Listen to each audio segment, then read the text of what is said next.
enjoying the threats on her life. That comes after police revealed that Geller, who had a Muhammad cartoon contest in Texas about a month ago, was the original target of the two suspects in that plot in Boston from Tuesday morning.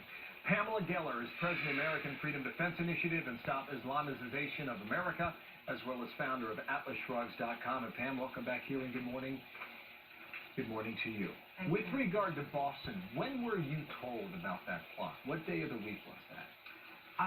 When CNN called me for comment, that's when I first heard. Was that over the weekend, or I'm just trying to piece it together because Tuesday morning was when the suspect was shot and killed in that parking lot at CVS. Right, and was it Monday or Sunday or Saturday? That was Tuesday. That was Tuesday. Yes. What is your security like now, ma'am? Well, I'm under 24-hour guard with a literal army of security because that is what is required in light of the ISIS fatwa calling for my death, which is what was inspiring these jihadists in Boston, as well as, I suspect, what they were picking up at their terror mosque. It's interesting to me that no one is discussing ICB, the mosque in Boston. The same mosque is the Boston jihad bombers. The same mosque is Siddiqui, the chemical weapons plotter who wanted to set off a chemical weapons plot in New York City.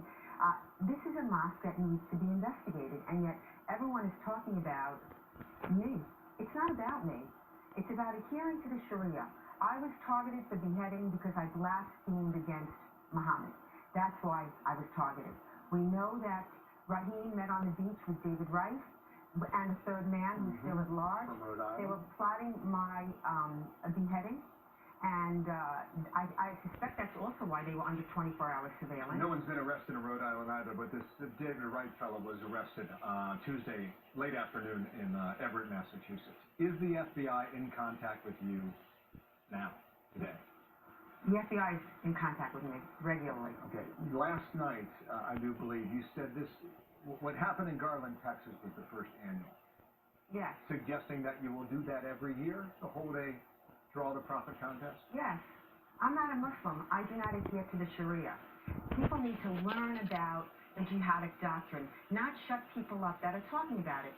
Here you have the media verbatim repeating what the family and the imam at yesterday's press conference said. The imam was fired from Northeastern University for telling Muslim students to grab the gun, grab their sword, and do their job. The aunt said it has nothing to do with Islam. The fact is, Quran 47:4, slay the non-believers wherever you find them, strike them at their necks. It's pure literal Islam, and by shutting me up and disarming the American people at what now is the greatest threat to our national security is a recipe for disaster.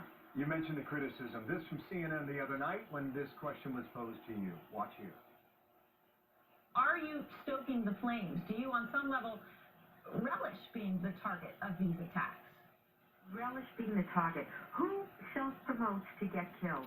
So that was from 2 nights ago. This from the New York Times now, okay, dated May 6th. The Garland attack, or the murderous rampage of the Charlie Hebdo killers, or even the greater threat posed by the barbaric killers of the Islamic State or Al-Qaeda, cannot justify blatantly Islamophobic provocations like the Garland event.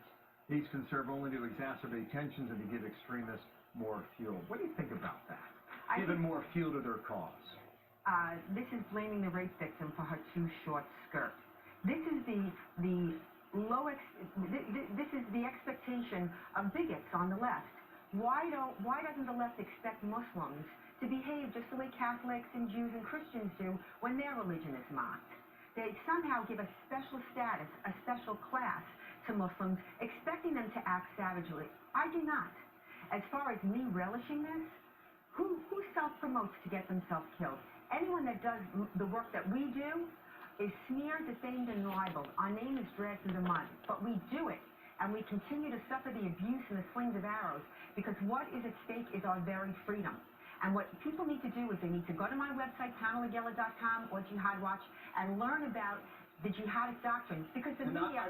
I've listened to you in all these interviews, too, trying to explain it that way. And you also said you can worship a stone, I don't care, so long as you don't stone me with it. That's right. You have also said repeatedly that had the media printed a Muhammad cartoon 10 years ago, we would not even be dealing with this. What do you mean by that? Well, in the wake of 9/11, there was a Danish cartoon contest. There were very innocuous cartoons of Muhammad. no American or European media would run them. And that's when the media gave the violent jihadists the power. If everyone ran those Danish cartoons, you couldn't kill everyone. You couldn't kill everyone in the world. So, of course, Hebdo was slaughtered. And yet the European media ran the Hebdo cartoons, even though they were obscene and pornographic. Our cartoon is very clever, and no media would run it in America. And what's interesting to me is the American media is more cowardly than the Europeans. The Americans are more cowardly than the Europeans in the face of violent intimidation. This is striking. Are you afraid for your own life now? Of course I am, but I'm more afraid of doing nothing and allowing this abridgment of our freedoms, this slow, Sharia, consistently impeding what we can and cannot say. This has to stop. And I call on all Americans to stand up. All right, Pam Gaylor, thanks for coming back today. Thank you. A lot to react to, and unfortunately, I think there will be more. Oh, there will be more. Eventually. Pam Gaylor, thanks. You're in studio. Heather Wisniewski.